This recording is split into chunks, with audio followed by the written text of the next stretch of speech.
Buat lo yang tertarik buat nonton video ini, gue yakin kemungkinan besar lo udah ngerasain banyak tuntutan di hidup lo. Apalagi di zaman sekarang ya. Lulus kuliah harus tepat waktu, bahkan lebih cepat. Kuliah harus tempat yang bagus, mungkin harus di luar negeri.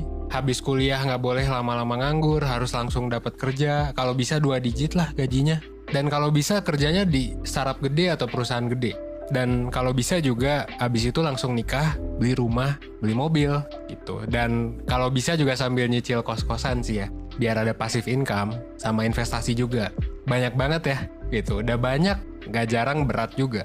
Belum lagi kalau misalnya kita ngelirik ke kanan, ke kiri, gak usah kanan kiri sih, ke atas gitu. Kadang ada aja teman kita, atau mungkin ya orang-orang kayak misalnya mau di Ayunda, Nadiem Makarim, dan lain sebagainya yang berhasil mencapai itu semua dengan sangat amat perfect gitu. Terus mulai deh lo ngerasa stres, overthinking, dan kayak jadi susah aja buat bahagia gitu. Apa nggak bisa ya hidup biasa-biasa aja dan tetap bahagia gitu? Atau emang lo harus punya startup, lo harus jadi Forbes 30 under 30, lo harus ranking 1 dulu se-Indonesia baru lo bisa bahagia? Nah, di video kali ini gue mau berargumen tentang cara hidup biasa aja. Jadi, gimana cara biar lu gak sukses, gimana cara biar lu gak extraordinary, tapi lu bisa tetap bahagia. Nah, ini adalah filosofi yang dibahas sama Alain de Botton. Gue sorry banget karena gue bukan orang Eropa, jadi pronunciation-nya kalau salah, sorry banget ya, gue bakal bilang dia Alain aja. Dia adalah filsuf modern dan pendiri School of Life. Dia ngejabarin tentang gimana caranya buat hidup bahagia, meskipun kita menjalani hidup yang biasa aja. Simak satu video sebelum tidur ini sampai habis, biar lo bisa dapat keseluruhan insight-nya. Sebelum gue ngebahas tentang filosofinya dia, mungkin gue mau kenalin dulu tentang siapa sih si Alain de Botton ini gitu. Alain ini dikenal sebagai filsuf modern. Namanya susah ya buat orang Sunda susah sih namanya. Dia adalah pendiri institusi pendidikan School of Life. Dia adalah penulis 12 buku bestseller dan juga pengisi berbagai macam acara di TED Talks, dan ya dia bikin salah satu channel YouTube yang juga menginspirasi 1% School of Life. Kontras dari pencapaian yang keren banget, sebenarnya Alain itu justru banyak banget ngebahas tuntas tentang gimana cara mencapai kebahagiaan, meskipun kita ngejalanin hidup yang biasa aja. Ordinary life lah istilahnya gitu. Dan gimana caranya bahagia dengan ya udah keseharian yang biasa aja. Kenapa? Karena kalau menurut dia sih dari yang gue baca ya, untuk bisa bahagia di zaman sekarang itu susah. Nah, Alain de Botton ini nentuin kalau misalnya ada 3 masalah besar yang terjadi di zaman sekarang, gitu, di zaman now ini. Pertama adalah snobbery atau congkak atau kayak sombong gitu ya mungkin ya. Alain de Botton itu bilang kalau salah satu masalah yang terjadi di masyarakat saat ini adalah kecongkakan, dan ini ada kaitannya sama dunia modern yang makin materialistik gitu. Nah, jadi snobbery ini sebenarnya susah ya didefinisikan di bahasa Indonesia gitu, karena ngomongin soal kebiasaan. Gue pakein contoh aja deh ya. Kayak misalnya gini, kalau misalnya lo ketemu orang-orang baru di acara kumpul-kumpul gitu ya, atau ketika misalnya lo datang ke nikahan gitu ya, salah satu kenalan lo, terus lo dikenalin sama orang baru, mungkin pertanyaan yang paling umum didengar adalah, jadi lo kerjanya apa? Lo sibuk ngapain? Gitu. Nah, kalau kata Alain de Botton, pertanyaan ini adalah salah satu sifat congkak gitu, snobbery di dunia modern. Gitu. Sebenarnya udah ada dari dulu sih. Tapi kalau dulu biasanya ya orang ngelihatnya dari katanya sih ya power keluarga atau keturunan. Gitu ya, lo keturunan siapa? Kalau sekarang lo kerjanya apa? Mungkin lo semua pernah lihat atau ngerasain langsung, kalau orang yang kerjaannya bagus, banyak orang yang ngerasa kalau orang itu emang ya berhak dapat perhatian dari mereka. Kalau misalnya enggak, ya udah ketika, oh gue cuman gini doang, ditinggalin. Kadang-kadang kita suka munafik juga gitu ya. Kadang kita bilang kita nggak suka-suka banget sama orang yang statusnya tinggi, tapi kalau ketemu, ya tetap aja kita pengen bikin mereka tuh suka sama kita, atau kayak kita pengen deket sama mereka. Nah, itu snobbery. Tapi hal yang sama dari dulu dan sekarang masih ada adalah, kita sebagai manusia ya memang punya semacam kebutuhan untuk ini. Karena kita memang pengen punya status sosial yang tinggi, gitu ya, meskipun cuma lebih tinggi sedikit dibandingkan orang di sekeliling kita. Makanya banyak orang yang mamerin status, mamerin kerjaan, gitu ya, mamerin harta dan benda. Itu kalau menurut Alain de Botton karena dia butuh pengakuan akan status sosialnya. Nah, menariknya adalah sebenarnya nggak jarang harta benda dan status ini malah bikin kita semakin jauh dari makna hidup yang sebenarnya bisa jadi kita cari. Gitu. Dan ini akhirnya nyambung ke masalah kedua yang dihadapi sama dunia modern. Kebanyakan dari kita mungkin bisa dibilang kurang rasa kasih sayang. kata dia sih gitu, kata Elan sih gitu ya. Rasa sayang ini bukan kayak kita jomblo atau gimana, tapi simpel banyak dari kita yang kekurangan sosok orang yang nerima kita apa adanya gitu. Mereka yang nerima kita walaupun pekerjaan kita nggak oke, yang nerima kita atas diri kita gitu, atau status kita yang sebenarnya biasa aja kalau dibandingin sama orang gitu.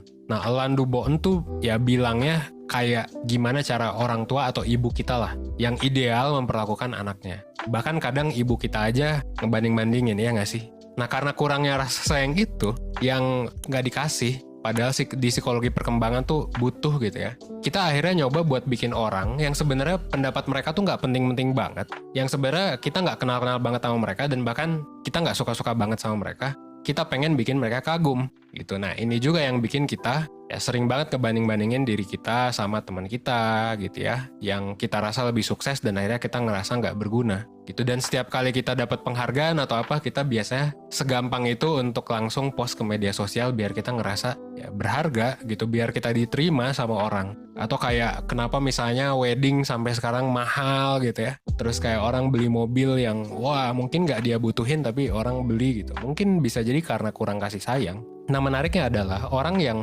terlalu banyak ngabisin banyak waktu buat nyari kekayaan, pamor, sama status biar bikin orang lain kagum, itu terjadi karena mereka yang nggak nyaman sama diri sendiri. Menarik banget ya. Dan biasanya, kalau kata Elan Du Boen ya, gitu, ini bisa diperdebatkan, biasanya punya kemungkinan untuk mengalami depresi dan kesepian yang lebih tinggi. Ya, oke, lanjut. Nah, masalah yang ketiga, yang berikutnya adalah meritocracy. Meritocracy, kalau lu tahu, kebanyakan dari lu mungkin ada yang tahu ada yang enggak, tapi intinya orang yang usaha lebih banyak itu dia bakal dapat reward lebih banyak. Jadi intinya meritocracy itu dari kata merit ya.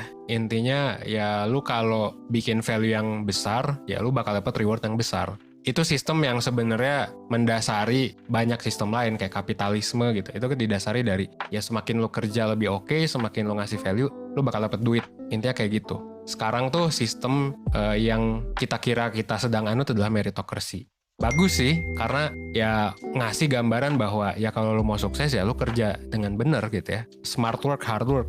Kayak lu mungkin denger cerita orang kayak di luar sana kayak Jeff Bezos yang awalnya dari garasi, dari dari tempat kerja yang kecil sampai akhirnya bisa punya kekayaan miliaran ya gitu, bahkan triliunan. Ya bisa jadi karena dia memang berhak buat sukses. Karena dia memang udah usaha, jadi ya gara-gara usaha akhirnya hasil kayak gitu. Di sisi lain, tapi itu yang sukses ya. Itu Jeff Bezos, ada Elon Musk, ada Steve Jobs gitu. Tapi sistem meritocracy ini juga ngasih sebuah opini, ngasih sebuah implikasi bahwa kalau lu gagal, berarti emang lu berhak gagal. Karena lu emang goblok gitu, ibaratnya gitu. Kalau lu miskin ya karena emang lu berhaknya untuk menjadi miskin gitu. Lu berhaknya untuk ada di bawah. Dan kalau usaha lo nggak sukses itu karena salah lo. Dan kalau lo gagal ya karena memang lo berhak. Nah, ini yang sebenarnya bikin kegagalan jadi menyeramkan gitu sih. Pandangan seperti ini. Padahal sebenarnya kadang-kadang ada banyak faktor lain. Meskipun gue setuju ya untuk kita ngambil tanggung jawab gitu ya. Maksudnya kalau lo miskin ya dibandingkan ngeluh lebih baik kerja. Gue setuju dengan pendapat itu. Tapi kayak kadang-kadang kegagalan itu bisa jadi banyak faktor, bukan karena faktor kita doang. Dan seringkali juga kita dapat judgement dari orang-orang ketika kita gagal.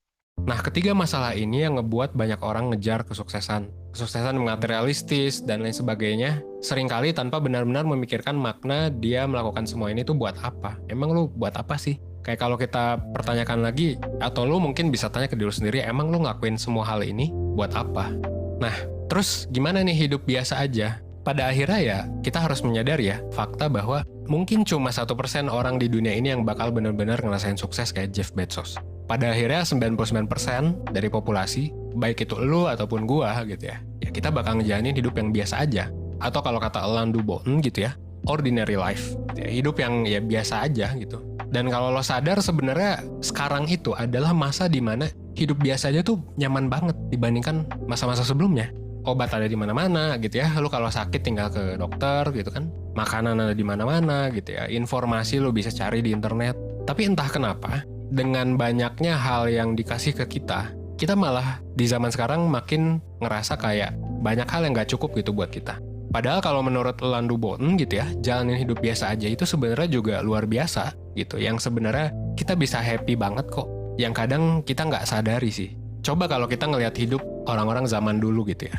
Kalau orang zaman dulu mungkin hidup biasa aja adalah kerja di perusahaan selama 60 tahun misalnya, terus kayak nikah, terus punya anak selama puluhan tahun gitu. Ngelahirin dan ngebesarin anak, itu kan biasa aja. Apakah salah menjalani hidup seperti itu? Kalau kita ngerasa bahwa itu bermakna, well, kalau menurut gue sih enggak ya. Dan bukan berarti kalau kita punya ambisi itu jadi jelek, enggak juga. Kalau misalnya lu memang pengen hidup yang extraordinary, ya that's good. Kayak lu misalnya nyoba buat ngincer univ yang bagus gitu ya, berusaha buat nyari passion lu, berusaha untuk lu punya uang banyak misalnya. Tapi jangan lupa sih kalau menurut gua, lu coba lihat lagi sebenarnya lu ngelakuin ini buat apa sih? Kalau misalnya ini udah sampai ngerugiin lu atau lu udah ngerasa kayak ini apaan sih? Jangan-jangan memang harus secukupnya aja, atau mungkin ini bukan hal yang lu mau. Pada akhirnya hidup bermakna itu kalau menurut gua bukan hanya datang dari uang gitu ya. Bukan hanya datang dari barang, bukan hanya datang dari fashion style lu, bukan hanya datang dari pekerjaan lu, tapi juga muncul dari berbagai macam hal yang kadang nggak bisa dibayar sama uang atau kesuksesan, kayak ngebangun relationship, ngapresiasi hal-hal kecil di sekitar kita, bersantai gitu ya, atau main game gitu, atau kebebasan buat ngelakuin apapun sebenarnya tanpa lu takut dijudge sama orang. Dan kalau emang 99% dari kita cuma bisa ngejalanin hidup biasa, ya menurut gua nggak ada salahnya juga sih untuk ngerendahin ekspektasi lu mungkin. Dan ya udah, happy ngejalanin hidup yang biasa aja. Menurut gua, ya itu juga bisa jadi salah satu cara buat hidup seutuhnya sih. Mungkin sekian, oke? Akhir kata, well, thanks.